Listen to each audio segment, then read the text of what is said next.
अस्सलाम वालेकुम नाज़रीन, मैं हूं ज़मीर हैदर और आप देख रहे हैं प्रोग्राम पब्लिक पल्स। नाज़रीन, मियां शहबाज शरीफ साहब अब अपने निकल आए हैं, जिसको मैंने कहा था कि हमारी दुआ है कि मरियम नवाज साहिबा बहुत जल्द मुकम्मल तौर पर सेहतयाब हो जाएं। अब वो कोरोना की वजह से क्वारंटीन में गई हैं और उसके साथ ही हमने देखा कि मियां शहबाज शरीफ साहब मरियम नवाज साहिबा के चचा और PMLN के सदर पाकिस्तान यानी कि सदर पार्टी हैं पाकिस्तान मुस्लिम लीग नून के, वो सियासी करंटीना यानी कि पॉलिटिकल क्वारंटीन से बाहर आ गए हैं। कल ही उन्होंने एक बहुत धुआंधार किस्म का इंटरव्यू किया जिसमें बिटवीन द लाइंस उन्होंने बहुत सारी बातें की हैं, जिनको हम कोशिश करेंगे समझने की कोशिश करें कि वो मैसेज क्या देना चाह रहे हैं कि जो पिछले कुछ अरसे से बयानियां मरियम नवाज साहिबा का और उनके वालिद मियां शहबाज शरीफ के बड़े भाई मियां नवाज शरीफ साहब, जिनको मरियम साहब कहती हैं कि वो सिर्फ कायद या हमारे लीडर नहीं, वो हम उनको इमाम मानते हैं, उन इमाम के जो बयानिए में और मियां शहबाज शरीफ के बयानिए में, अगर आपको याद हो कुछ अर्सा पहले मियां शहबाज शरीफ साहब ने एक निजी इंटरव्यू में यह भी कहा था कि मुझे पांव भी पड़ने पड़े नेशनल इंटरेस्ट के लिए, लार्जर रिकंसिलिएशन के लिए, तो मैं मियां अपने बड़े भाई के पांव भी पड़ जाऊंगा। लेकिन उसके बावजूद बयानिया फिर भी शायद वही रहा, क्योंकि मरियम नवाज साहिबा का बयानिया जो है वो वही है जो मियां नवाज शरीफ साहब का बयानिया है। और हम काफी अरसे से ये कहते आ रहे हैं कि मियां शहबाज शरीफ साहब और उनके साहबजादे मियां हमजा शहबाज साहब का बयानिया जो है वो मुफाहमत का है, सियासत का है, लेकिन कन्फ्रंटेशन का नहीं है। लेकिन मरियम साहिबा कह चुकी हुई हैं कि मुज़ाहमत जो है, मुज़ाहमत होगी तो मुज़ाहमत का जवाब मुज़ाहमत से दिया जाएगा और ताकत का जवाब ताकत से, और ताकत ही ताकत के साथ जो है वो मुज़ाकरात कर सकते हैं। ये सिलसिला काफी पुराना है, कोशिशें किस किस लेवल पे कैसे कैसे की, कहां से, फिर वो मोहम्मद जुबैर साहब का भी जिक्र आता है जो PMLN के स्टॉलवर्ट और तर्जुमान मियां नवाज शरीफ साहब के, वो किस तरह कहां पे आर्मी चीफ से मिलते रहे, क्या बातें हुई, और फिर DG ISP ने आके कंफर्म भी किया। अगर आपको याद हो उनका भी उन्होंने भी कहा था कि जी यकीनन ऐसी बातें हुई हैं, लेकिन आर्मी चीफ ने कहा था कि आप हमें सियासत से बाहर रखें और अदालती मामलात से भी बाहर रखें। अदालती मामलात जो हैं वो अदालती हैं और वो आजाद अदलिया ही देखेगी, हैंडल करेगी। अब ये तो बातें सारी चल रही थी। पिछले हाल ही में जो डस्का के इलेक्शन के बाद मियां शहबाज शरीफ साहब भी बाहर आ गए हुए थे, हमजा शहबाज भी बाहर थे, लेकिन बड़े एक्टिव हुए। बजट सेशन में उनकी हमने तकरीर भी सुनी, अपोजिशन को लेकर भी चले, फिर बिलावल साहब की भी उनसे मुलाकातें हुई, और उस टाइम पे हुई जिस वक्त बिलावल साहब PDM के रुकन नहीं है, मतलब पाकिस्तान पीपल्स पार्टी PDM से बाहर है, जब उनको शो कॉज दे दिया गया था। वो मिले, काफी एक्टिव रहे। और वही बात के आज हम सुन रहे थे जो कल उन्होंने सलीम साफी साहब को इंटरव्यू दिया, उन्होंने कहा भाई जनाब, जब PDM बनी थी मैं जेल में था और जब टूटी है मैं तब भी जेल में था, तो मेरा तो लेना देना कुछ नहीं है इससे।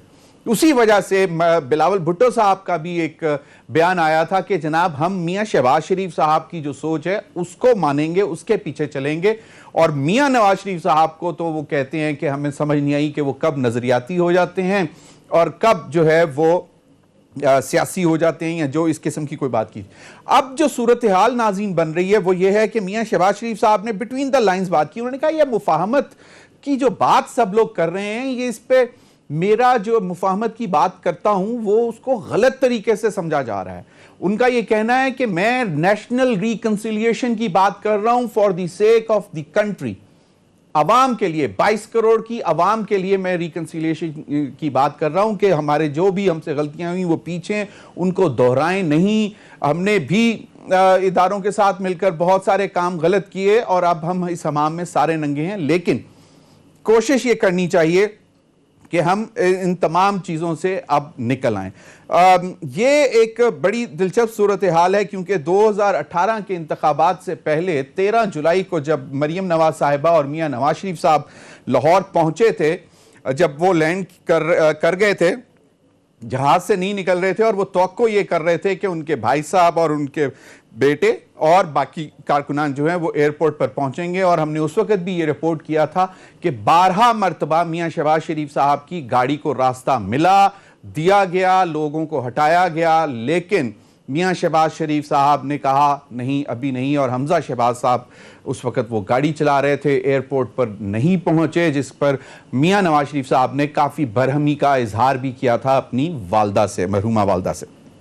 तो ये सारा सब कुछ है, लेकिन लोग अभी भी PMLN के लोग कहते हैं कि जनाब कतई तौर पर ऐसा नहीं है, और हमारे अपने सहाफ़ी भाई दोस्त सीनियर जर्नलिस्ट वो भी यही कहते हैं कि जनाब ये गुड कॉप बैड कॉप खेल रहे हैं दोनों भाई, और बयानिए में फ़र्क कोई नहीं है। तो ये जब बाहर होते हैं ताकत से, पावर से, तो छोटे भाई जो हैं वो रात के अंधेरों में जाके मुलाकातें करते हैं, और बड़े भाई जो अपना सख्त स्टैंस रखते हैं, जिस पे आज जो सलीम साफ़ी साहब के इंटरव्यू में भी उन्होंने कहा कि अगर मियां नवाज शरीफ साहब 2018 के इंतखाबात से पहले कुछ मुफाहमत की तरफ चले जाते और मामला ठीक कर लेते तो शायद 2018 में वो चौथी दफ़ा भी वज़ीर आज़म इलेक्ट हो सकते थे। बड़ी बात कह दी है अब उन्होंने। अगर आपको याद हो तो ये डॉन लीग से मामला शुरू हुआ था, फिर बढ़ते बढ़ते काफ़ी तल्ख होता गया, और उसके बाद फिर 2017 का पनामा का फ़ैसला मेरे ख्याल में 28 जुलाई या इसी तरह कोई तारीख थी, उस दिन आ गया, और उसके बाद फिर वो नाअहल हो गए। नाज़रीन, इस पर भी बात करेंगे। शेख रशीद साहब ने तो वाज़ेह तौर पर कह दिया है कि जनाब नून और शीन दो इस वक्त जमातें हैं मुस्लिम लीग नून के, और वो मुफाहमत या मुज़ाकरात अब वो वक्त निकल चुका हुआ है। अब इन दोनों जमातों के पास ना मुफाहमत के लिए कोई रास्ता है ना मुज़ाहमत के लिए। लेकिन उन्होंने फिर कहा कि शहबाज शरीफ साहब अगर मिलना चाहते हैं, तमाम बातों को छोड़कर, जो बयानिया उन्होंने रखा हुआ है उसको छोड़कर अगर आना चाहते हैं, तो सियासत का यही तरीक़ाकार है कि आप आएँ, आकर मिलें, और सियासत में अपोजिशन के लिए दरवाजे बंद नहीं किए जाते। बिलावल साहब ने आज ज़रा सख्त लाइन ली। उन्होंने कहा कि हमारी कोशिश होगी कि अवाम को जितना जल्दी हो सके इस नाअहल हुकूमत को घर भेजा जाए, और अपोजिशन का हम इंतज़ार कर रहे हैं। PDM का नाम नहीं लिया कि जो अपोजिशन की जमातें हैं वो उनको सपोर्ट करें, ताकि वोट ऑफ नो कॉन्फिडेंस लाया जाए और इस हुकूमत को घर भेजा जाए और नए इलेक्शन करवाए जाएं। इमरान खान साहब ने आज फिर वही एक पुराना रिटोरिक हमें सुनाया, एक तकरीब से खिताब करते हुए, कि इस मुल्क के अंदर जो इस मुल्क के साथ बुरा हुआ वो यही हुआ कि जो चंद एक लोग थे, अशराफिया जो थी, उन्होंने यहाँ से पैसा उठाया, बाहर गए, और अभी भी वो यही करते हैं। जो अशराफिया हैं कि बीमार हो गए तो बाहर चले गए, वेकेशन पे जाना है तो बाहर चले गए, जायदादें ख़रीदनी है तो बाहर ख़रीद ली, और उन्होंने कहा ये सब करप्शन का पैसा है जिस वजह से इस मुल्क के अंदर तबाही आई। इन्हीं तमाम मामलों पर बात करेंगे। मुझे लाहौर स्टूडियो में ज्वाइन किया है उस्मान सईद बसरा, रहनुमा तहरीक इंसाफ। बहुत बहुत शुक्रिया उस्मान सईद बसरा साहब आपके वक्त का। और उस्मान सईद बसरा साहब लाहौर स्टूडियो में बैठे हैं। उस्मान सईद बसरा साहब बहुत बहुत शुक्रिया। साबिर बलोच साहब ने हमें ज्वाइन करना था पीपल्स पार्टी के। मुझे साबिर बलोच साहब टेलीफोन लाइन पर मेरे साथ मौजूद हैं। बहुत बहुत शुक्रिया बलोच साहब, आपका भी साबिक चेयरमैन सेनेट भी रहे हैं, बहुत बहुत शुक्रिया। डॉक्टर निसार चीमा साहब ने हमें स्टूडियो में ज्वाइन करना था इस्लामाबाद में, लेकिन सीनियर रहनुमा पाकिस्तान मुस्लिम लीग नून के, लेकिन अभी तक वो पहुँचे नहीं हैं। पहले अगर शहबाज शरीफ साहब का शॉर्ट सुनवा दें तो मेहरबानी होगी, मुफाहमत के हवाले से उन्होंने जो बात की। जी उस्मान सईद बसरा साहब आपने, लेकिन साबिर बलोच साहब उन्होंने कहा है कि अभी भी एक लार्जर इंटरेस्ट में नेशनल रिकन्सिलिएशन की तरफ जाना चाहिए और अपनी ज़ाती पसंद नापसंद, और फिर उन्होंने अना का भी जिक्र किया कि उसको साइड पर रखें ताकि 22 करोड़ आवाम की खिदमत की जा सके, उनको मसाइल से निकाला जा सके।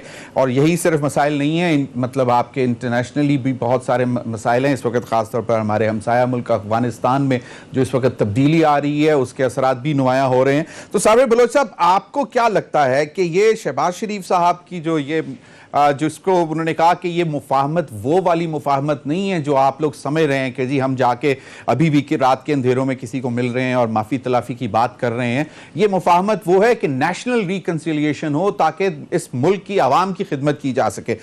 तो पीपल्स पार्टी भी यही चाहेगी, और वो सब क्या दोबारा PDM अगर नहीं तो क्या शहबाज शरीफ साहब के साथ हाथ मिलाया जाएगा?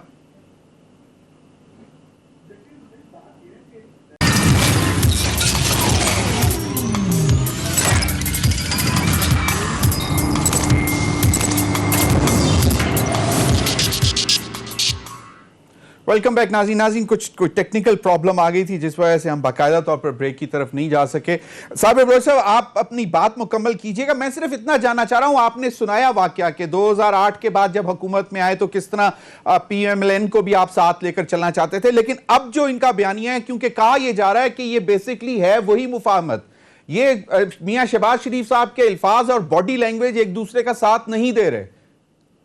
देखिए, मैं आपको अर्ज कर रहा हूं ना, मैंने जो आपने अर्ज किया था कि रिकॉन्सिलिएशन, नेशनल रिकॉन्सिलिएशन वो पीपल्स पार्टी की बैठक जमात और उसकी लीडरशिप की पॉलिसी थी।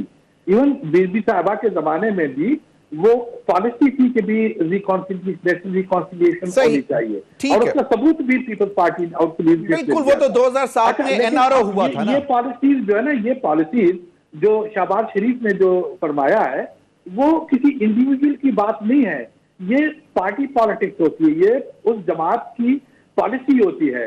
लेकिन अब यहाँ पर तो बज़ाहिर तो यही देखा जा रहा है कि भी के शहबाज शरीफ साहब की पॉलिसी जो अपनी वो रिकॉन्सिलिएशन की बात करता है, ऑन द अदर हैंड जो है ना वो कहते हैं कि भाई के जो दूसरे लोग हैं, नवाज शरीफ है या मरियम है या उसकी जो मरियम साहिबा हैं या उसके पार्टी के जो दूसरे लोग हैं, वो कोई हार्ड लाइन लेना चाहते हैं, वो कोई जो है ना वो कोई मुजाहमत की पॉलिसी की बात करते हैं।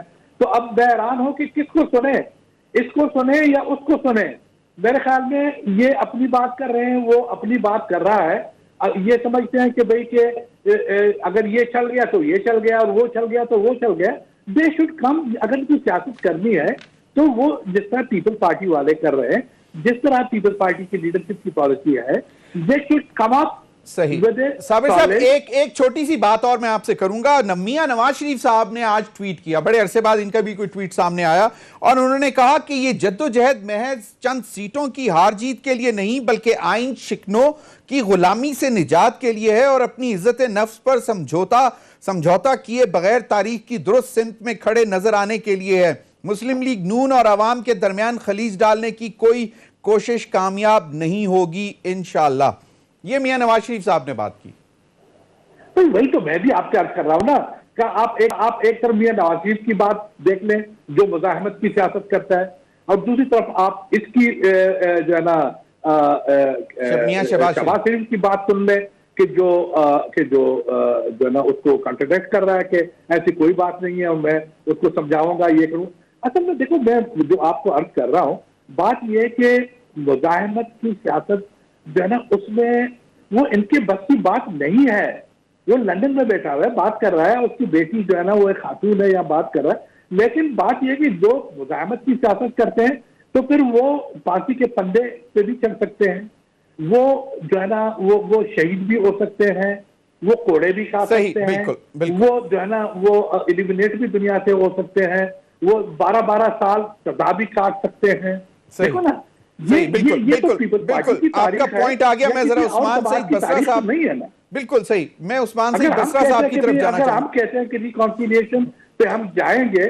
साबिर बलोच साहब, मैं अब जरा उस्मान सईद बसरा साहब की तरफ जाना चाह रहा हूं। यकीनन आपका पॉइंट ऑफ व्यू आ गया। उस्मान सईद बसरा साहब, बिलावल साहब ने भी जो बात की वो भी मैं आपको सुनवा देता हूं, लेकिन आज मियां शहबाज शरीफ साहब की जो बात है ये बड़ी मानी खेज है, और उसके बाद मियां नवाज शरीफ साहब की ट्वीट, वो नेशनल रिकंसिलिएशन की बात कर रहे हैं। ये कह रहे हैं कि ये जो जद्दोजहद है ये महज चंद सीटों की हार जीत के लिए नहीं बल्कि आइन शिकनों की गुलामी से निजात के लिए है। पहले जरा एक्सप्लेन कर दें कि ये इशारा किस तरफ है, आइन शिकनों की तरफ।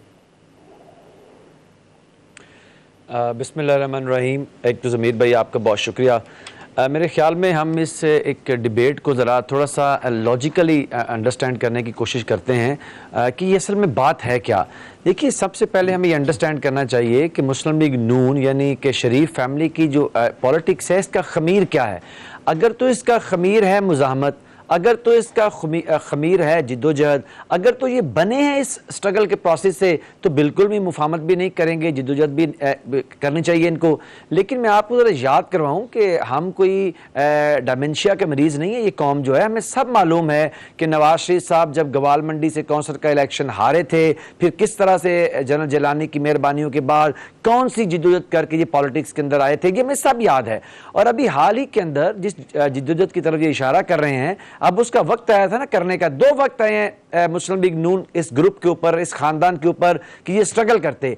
एक वक्त आया था जब पाकिस्तान की बेचारी कौम ने इनको 2 तिहाई अक्सरियत दे के इक़्तिदार सौंपा था, और जब आइन की हिफाजत के नाम पे वोट लेके आने वाला ये खानदान, आइन पे शब खून मारा गया जनरल साहब मुशर्रफ साहब की तरफ से, तो ये 40 संदूक लेके सबसे पहले मुल्क से बमा अपने कुक लेके भाग गए थे।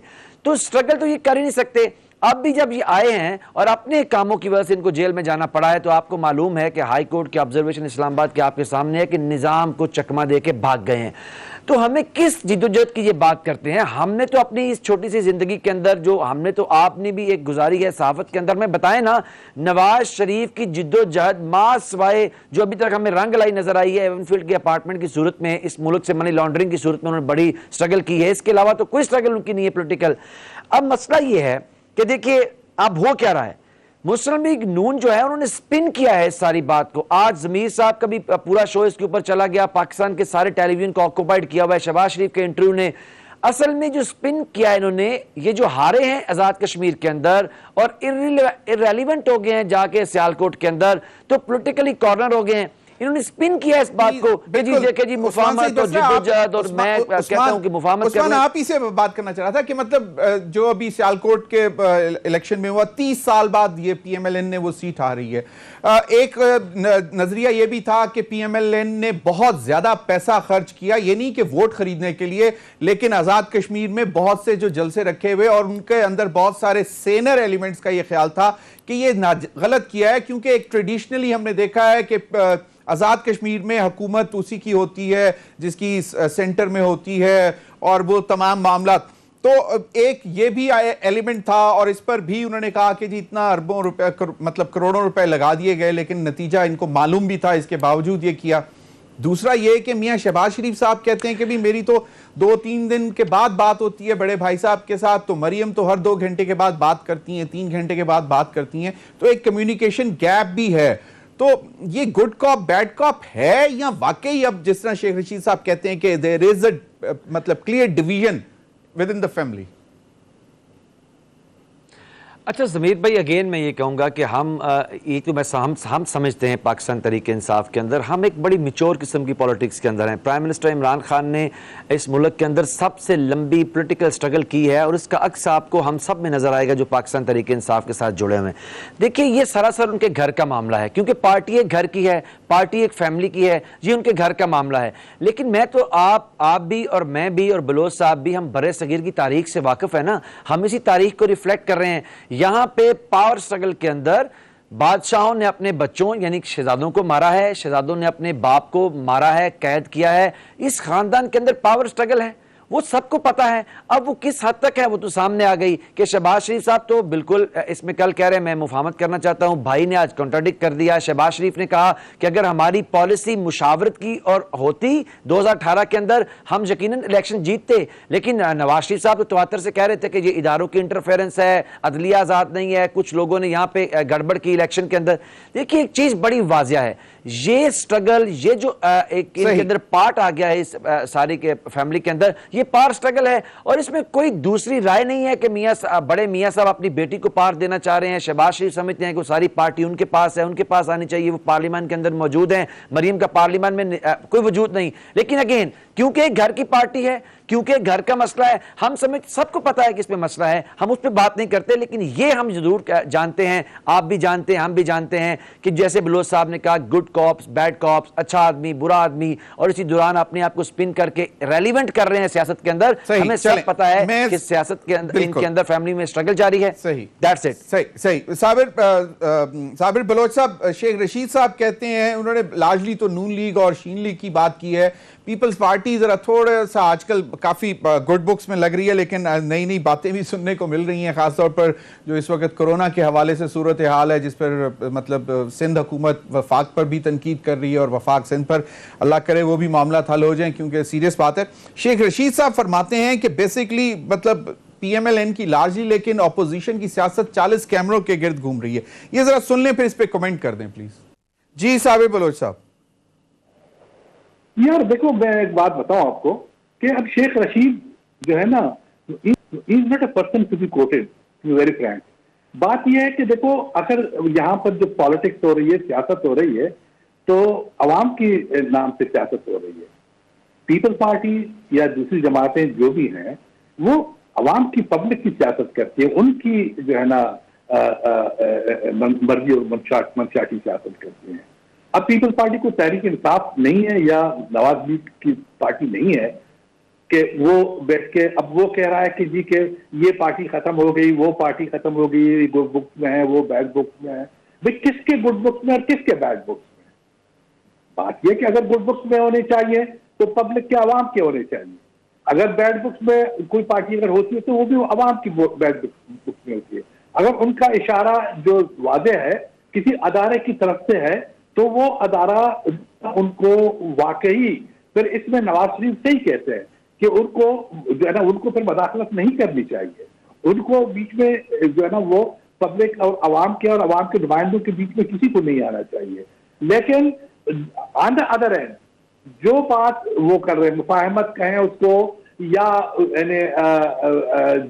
उसकी कमजोरी कहें, जो भी व्हाटएवर आप उसको जो भी नाम दे दें, अगर शहबाज शरीफ साहब की है, तो फिर यह है कि ये दोनों बातें और दोनों नजरिए, दोनों रवैये एक स्टेज पर, एक प्लेटफॉर्म पे नहीं चलते। नहीं थे। अब आपके सामने है कि मोहम्मद जुबैर साहब, नवाज शरीफ को बिल्कुल जो सदर है पार्टी का, मैं साबिर साहब आपसे ही बात कर रहा था कि मतलब मोहम्मद जुबैर साहब की मुलाकातें होती हैं, वो पहले डिनाइल में जाते हैं, फिर कहते हैं कि रूटीन की होती हैं, उसके बाद डीजीआई एसपीआर आके डिटेल बता दें। वो तो उसी शहबाज शरीफ साहब ने तो कि जो जुबैर साहब हैं या जो लोग हैं, उनकी बातों उसी पैटर्न से वो बात कर रहे हैं ना।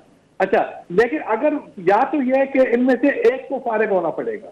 अगर मुजाहिमत पे जाना है तो नवाज शरीफ और उसके लोग, जो उसके हामी लोग हैं या उसके स्कूल ऑफ थॉट के लोग हैं, they should take over Nawaz League. या अगर मुफाहमत करेंगे तो फिर दे शुड उनको वो भगाएं, नवाज शरीफ को, उसके हामी लोगों को, और फिर अपनी जो है ना मुफाहमत है या जो भी है कमजोरी है या जो उसके जो बैकडोर जो, तो ये मुफाहमत साबिर बलोच साहब, आपको क्या लगता है कैटेगोरिकली रिगार्डलेस दो बातें साबिर बलोच साहब आप ही से, साबिर बलोच साहब आप ही से, पीपल्स पार्टी, साबिर बलोच साहब आप ही से बात कर रहा हूं और उसका हमको खमियाजा भी हमने देखा है, उसका रिजल्ट भी देखा है। साबिर बलोच साहब, साबिर बलोच साहब, मैं आप ही से बात कर रहा हूं। साबिर बलोच साहब, मैं आप ही से मुखातिब हूं। मैं ये कह रहा हूं कि एज एन इंडिपेंडेंट पॉलिटिशियन, सिर्फ एज ए सियासतदान, फिलहाल आप भूल जाएं कि आप पीपल्स पार्टी हैं, या एज ए पॉलिटिकल एनालिस्ट, आपको क्या लगता है कि ये नेशनल रिकंसिलिएशन मुफाहमत जो है,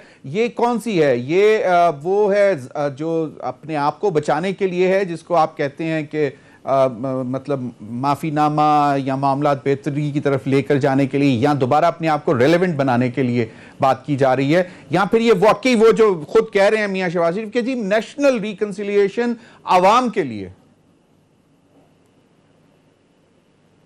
साबिर बलोच साहब जी, मुझे कह रहे हैं जी, आप ही से मैं पूछ रहा था, मैं आपसे यही दरखास्त कर रहा था कि मैं आप ही से दोबारा पूछ रहा था ये। जी जी, आप फिर से क्वेश्चन रिपीट करेंगे प्लीज? आपको बिल्कुल आवाज नहीं आई मेरी? आ रही अभी मैं समझा था क्या और पूछ, सॉरी नहीं, मैंने मेरा क्वेश्चन ये था कि साबिर बलोच साहब के एज एन इंडिपेंडेंट पॉलिटिशियन आपको क्या लगता है कि ये मुफाहमत जाती है या इन दी नेशनल इंटरेस्ट, जो कि मियां शहबाज शरीफ क्लेम कर रहे हैं 22 करोड़ की आवाम की खिदमत के लिए? देखो, मैं आपको पहले अर्ज कर रहा हूं, देखो कि पीपल्स, आप जमातों को देखे ना, अब आप जो मेरे दोस्त बैठे हुए यहाँ पे तहरीक इंसाफ के, वो जरा थोड़ा सा इस बात पे वो माइंड न करें। वो इसलिए कि अब तक तहरीक इंसाफ ने कोई सियासी प्रोसेस देखा नहीं है, वो किसी ऐसी जो है ना प्रोसेस में इस गुजरे नहीं है पाकिस्तान की सियासत के, चाहे वो मुफाहमत हो या चाहे वो मुजाहिमत हो। लेकिन पीपल्स पार्टी ने मुजाहिमत की पॉलिसी देखी है, उसका चेयरमैन शहीद हुआ, उसकी बेनजीर साहिबा की शहादत हुई, हमारे उसके लीडर जरदारी साहब 12 साल जो है ना कम से कहते हो वो सजा जेल से निकल के आए हैं, लोगों को कोड़े लगे, लोग मारे गए, लोगों को शूट किया गया, लोगों के कत्ले आम हुआ है यहाँ पर। ये मुजाहिमत की पॉलिसी पीपल्स पार्टी ने देखी है। फिर पीपल्स पार्टी ने मुफाहमत की पॉलिसी भी की है लोगों की, 2008 से 2013 तक 5 साल मुकम्मल करने की जो सियासत थी, यकीनन 5 साल मुकम्मल किए और उसमें मुफाहमत कहें या एक अच्छे सियासी नजरिए के साथ चले जरदारी साहब, और वो उन्होंने 5 साल पूरे किए। यकीनन उस वक्त भी मियां नवाज शरीफ साहब चले गए थे यूसुफ रजा गिलानी साहब के खिलाफ सुप्रीम कोर्ट में काला कोट पहनकर, लेकिन वो 5 साल जो पीपल्स पार्टी ने पूरे किए, मुफाहमत के साथ किए, स्ट्रेटजी के साथ किए, लेकिन किए। लेकिन मियां नवाज शरीफ साहब जो हैं, अब खैर वो नजरियाती हैं, क्योंकि बिलावल साहब अभी भी सवाल करते हैं इस हवाले से कि क्या वाकई मियां नवाज शरीफ नजरियाती हो गए हैं, क्योंकि अभी भी उनको समझ नहीं आती कि क्या कितने नजरियाती। इस पर मजीद बात करेंगे नाज़रीन, वक्त हुआ एक ब्रेक का, हमारे साथ रहिए।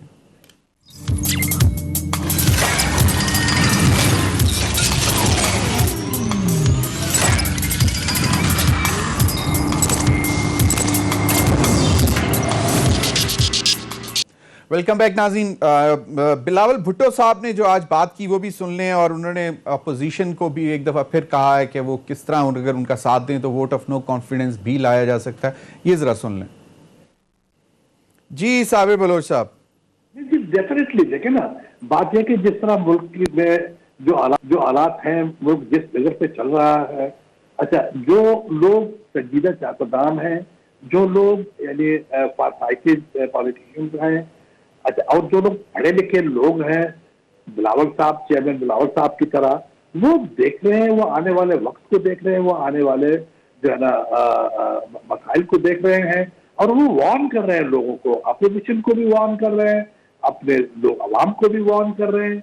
अब वो समझते हैं, वो जानते हैं कि भाई के एक तब्दीली बहुत जरूरी है, और ऐसी तब्दीली हो कि जो मुल्क के मफाद में हो, जो अवाम के मफाद में हो, और पीपल्स पार्टी ने हमेशा मुल्क की मफाद और मुल्क की सियासत की है। साबिर बलोच साहब, पंजाब के हवाले से हम अभी तक सुन ही रहे हैं कि जी पहला जो vote of no confidence Punjab में आएगा, और एक सेकेंड ऑप्शन भी बन रही थी पीपल्स पार्टी, मतलब PMLQ के साथ भी था, फिर जहांगीर तरीन ग्रुप के साथ भी मुलाकातें हुई, तो वो वहां पर तो अभी तक तो कोई काम नहीं हुआ। देखो वही बात कर रहा हूं आपको। देखो बात यह है कि देखो चेयरमैन साहब ने तो अपनी पॉलिसी बता दी, उन्होंने अपोजिशन को एड्रेस करके कहा कि this is the way to go ahead. अच्छा, अब बात यह है कि अब उसको अपोजिशन के दूसरे लोगों की तरफ से क्या उसको रिस्पॉन्स मिलेगा, वो फिर उनकी बात है, दैट्स अ डिफरेंट थिंग। लेकिन सियासत को सही तरीके से चलाने के लिए और एक पॉजिटिव स्टेप लेने की बात तो चेयरमैन बिलावल ने की है। अब ये उन पर है, वो कुछ चाहिए कि वो इस बात पे लबैक करें, अगर दे आर सिंसियर और वो चाहते हैं कि वाकई कि हमें एक तब्दीली चाहिए और मुल्क में एक यानी बेहतर एक रूल ऑफ लॉ हो और एक बेहतर गवर्नमेंटल यानी एक एटमॉस्फेयर हो, तो उसमें तो फिर उनको साथ देना पड़ेगा। अगर वो साथ नहीं देंगे तो फिर यकीनन मुश्किल होगा। बिल्कुल। उस्मान सईद बसरा साहब, उस्मान सईद बसरा साहब, कुछ चीजें तो बहुत वाज़ेह तौर पर नजर आ रही हैं। परेशान है आवाम महंगाई से। अभी एक दफा दोबारा बकरा ईद के साथ ही उस महंगाई की उसमें शरह में इजाफा हुआ है, हालांकि क्लेम अदरवाइज है कि जी उतना नहीं हुआ जितना जून में महंगाई थी, लेकिन जुलाई में भी महंगाई रही। लेकिन अब आवाम मतलब तेल की कीमतों के बाद इसका इम्पैक्ट तो स्पाइरल इम्पैक्ट तो आता है। तो अगर इस वक्त ऑपोजिशन बाकायदा तौर पर समझती है टाइम अगर राइप है, तो क्या PTI को परेशान होना चाहिए इस हवाले से? अच्छा ज़मीर भाई, देखिए एक तो तेल के ऊपर मैं क्विकली, क्योंकि सब बाशऊर लोग जानते हैं कि तेल का जो मामला है वो तो इंटरनेशनल मार्केट के अंदर उसकी प्राइस की फ्लक्चुएशन से जुड़ा हुआ है। पाकिस्तान तेल पैदा करने वाले मुल्कों में शामिल नहीं है, हम इंटरनेशनल मार्केट से ख़रीदते हैं। और हुकूमत जो कर सकती थी, क्विकली मैं आपको बताऊँ दो चीज़ें। पेट्रोलियम लेवी हमने ज़ीरो कर दिया, सेल्स टैक्स को हमने 15.8 से नीचे करके 11.3 पे ले आए हैं। सो जो हुकूमत कर सकती थी। लेकिन जिस महंगाई की हम बात सुन रहे हैं, बिल्कुल हम टेलीविजन पर रोज़ हैं तो ये बाज़गश्त सुनते हैं, लेकिन अगर महंगाई से अवाम परेशान है तो अभी सियालकोट के अंदर में किस तरह लोगों ने 30 साल 40 साल पुराने लोगों को हरा के वोट दिया है, नंबर 1। दूसरी बात मैं आपको ज़मीन पे बताऊं ना कि जो मुस्लिम लीग नून, क्योंकि बेसिकली तो मुस्लिम लीग नून ही है ना सेंट्रल पंजाब की पार्टी, पीपल्स पार्टी तो इररिलेवेंट है पंजाब के अंदर। अभी मैं कल ही अपने हल्के के अंदर नून के जो एक सिटिंग चेयरमैन है यूसी के, यूनियन काउंसिल के, दैंसर पाए के, उन्होंने हमें अपने घर बुलाया हुआ था, उन्होंने ज्वाइन किया है। बहुत बड़े जम्मे गफीर के साथ पाकिस्तान तहरीक इंसाफ को, और अपना एतमाद किया है प्राइम मिनिस्टर इमरान खान की पॉलिसीज के ऊपर, जो उन्होंने किसान दोस्त पॉलिसियां अपनाई हैं, जिससे किसान की, आम आदमी की जिंदगी में बेहतरी आई है। और जमीर भाई, आम आदमी की और किसान की जिंदगी में बेहतरी ये आई है कि 1100 रुपए मन पे मैं गंदम फरोख्त किया करता था नवाज शरीफ साहब के दौर के अंदर, मुस्लिम लीग नून के पिछले दौर के अंदर। आज मेरी गंदम, किसान की गंदम, खेत मजदूर की गंदम 1800 रुपए मन के ऊपर बिक रही है। एक एकड़ के अंदर हमें 25 से 30 हजार रुपए इजाफी मिल रहे हैं। इससे पंजाब के अंदर जो है 1150 अरब रुपए की ज्यादा इनकम हुई है किसान को और आम आदमी को। ये उसी महंगाई के खिलाफ एक रिलीफ है जो पाकिस्तान के हुकूमत ने और इमरान खान ने और उनकी हुकूमत ने लोगों को दिया है। सो मैं बड़ी माजरत से, बिल्कुल चीजें अगर आप सर्च देखें महंगाई की पूरी दुनिया के अंदर है, पाकिस्तान उससे कोई इस्तिस्ना हासिल नहीं किए हुए। लेकिन अगर लोगों का एतमाद देखें, मैं तो कल आपको बता रहा हूं कि मुस्लिम लीग नून के सिटिंग चेयरमैन ज्वाइन किए हैं उन्होंने मेरे हल्के के अंदर, और बहुत बड़ा एक जम्मे गफीर था वहां पे। और हमारे यहाँ पे देखिए कैंटोनमेंट के इलेक्शन आ गए हैं, अभी बल्दियाती इलेक्शन कैंटोनमेंट के, पता चल जाएगा कि लोग एतमाद कर रहे हैं कि नहीं कर रहे। कश्मीर पे एतमाद किया है, गिलगित बल्तिस्तान पे एतमाद किया है। लिहाजा महंगाई एक सर्ज है, लेकिन लोग अपने प्राइम मिनिस्टर के एब्सोल्युटली नॉट के साथ खड़े हुए हैं। लोग अपने प्राइम मिनिस्टर की जो करंट अकाउंट डेफिसिट उन्होंने ना सिर्फ जीरो किया बल्कि उसको प्लस में लेके आए हैं, मालियाती खसारे को खत्म कर दिया 30 साल के बाद, लोग उसके साथ खड़े हुए हैं। लोग अपने वजीर आजम की किसान दोस्त पॉलिसीज के साथ खड़े हुए हैं, अगर इजाजत दें कार्ड के साथ खड़े हुए हैं। बिल्कुल साबिर बलोच साहब, इमरान खान साहब ने एक छोटी सी बात की है, वो सुन लें और उस पर एक बहुत शॉर्ट सा कमेंट प्लीज आपका मैं चाहूंगा। इमरान खान साहब का जो आज उन्होंने बात की है कि सिस्टम जब करप्ट होता है तो जी साबिर बलोच साहब। देखिए, इसमें तो कोई शक नहीं, ये तो कोई ऐसी बड़ी यानी कोई फिलॉसफी नहीं है कि जिसको न माना जाए। अच्छा, इससे किसने इनकार किया है इस बात से? लेकिन बात यह कि आप 3 साल से हुक्मरान हैं, आपने कौन से वो इक़दाम किए कि जो इन चीजों से यानी